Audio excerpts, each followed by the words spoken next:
What it do, peeps? On the Beat Chef with Watch the Damn Tape. Next, we're going to get into those unrivaled ratings.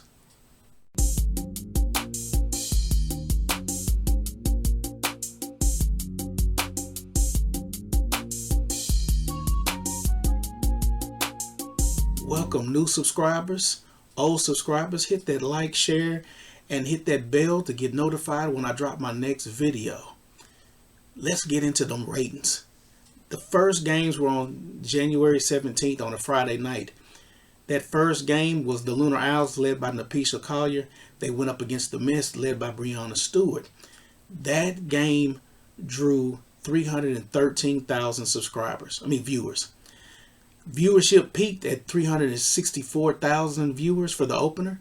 That second game was the Vinyl, led by Rike Ugunwale, Ryan Howard. They were playing Angel Reese's team, the Rose. That game had viewership of 311,000.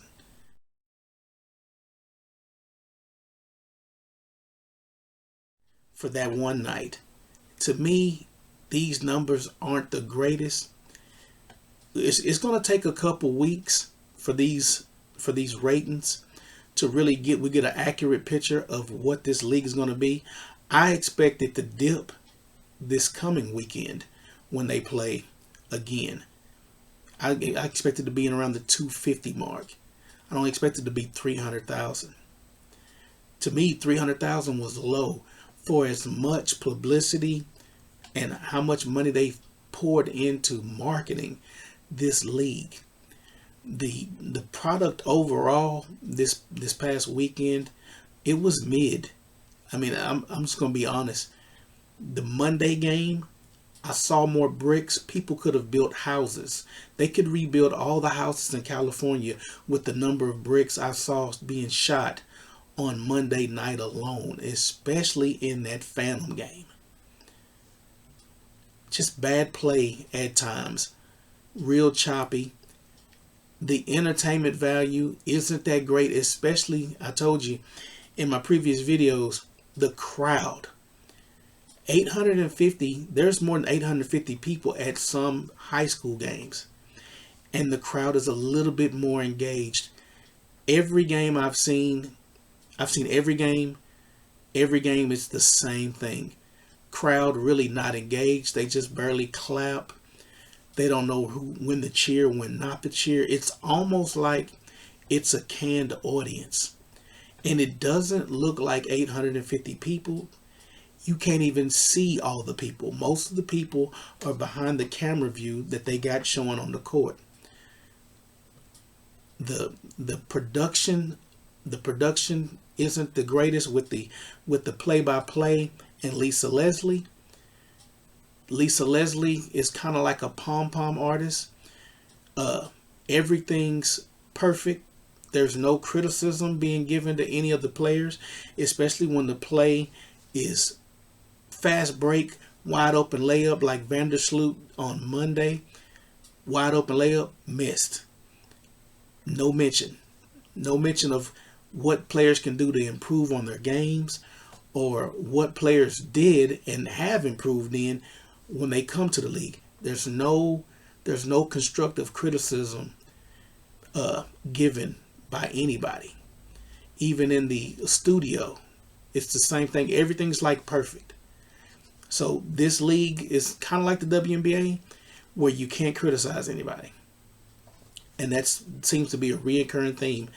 The only thing that cut down was Lisa Leslie saying boom, boom, room for describing the paint. She did this the first night in both games, and then she kind of went cold turkey on Saturday, and she went even colder on Sunday with all the antics and saying I'm in my bag and all the hip hop references. But I don't see how this league is going to make money with the amount of money that they've invested. They got invested by all these different companies, and how they're going to see a return. They're talking about 31 million impressions online from various sources, but that doesn't mean that 31 million people were watching this league. It was a reason why they wanted Caitlin Clark. They might not ever admit it. They got Sabrina Inouye, and she's got a bad hand. Monday she barely got hit, and she was holding her hand and she was looking at it like there's still some pain there, and it's really affected her shooting. I mean, she's an assassin from the 3-point line, and her team's gotten blowed out in every game.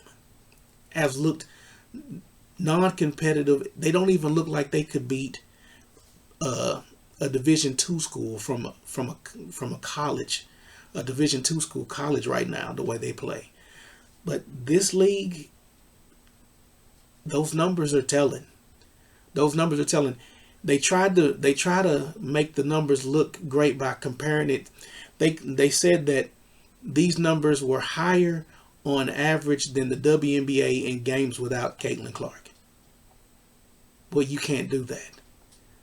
Caitlin Clark's part of the WNBA. If a game with Caitlin Clark had high numbers, that should be your benchmark for your league. You said that these were the best players in the world in this league, and the play has not indicated that. So these numbers are accurate, and if I wish they would get more in depth with the numbers. How long did people actually watch before they turned the channel? That's what I want to know.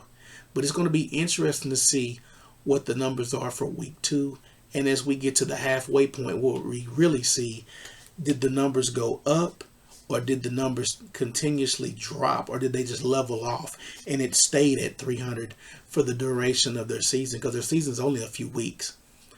But I would like to know what you guys think about the numbers, and what do you think about the league overall? Because it's, like I said, it's like WNBA light. And at times it doesn't look like they're playing hard. Then there's other teams that look like they're just trying to murder the other team. Like the Vinyl, the Laces. They play real sound defense. They play fundamental basketball, and it's fun to watch. But some of these teams are mediocre. The Phantom, the Rose, the Mist look bad. Those teams don't look as good as the top teams. But I'd like to know your thoughts. Appreciate you for watching the show, subscribing, sharing the content. Until next time, folks, peace.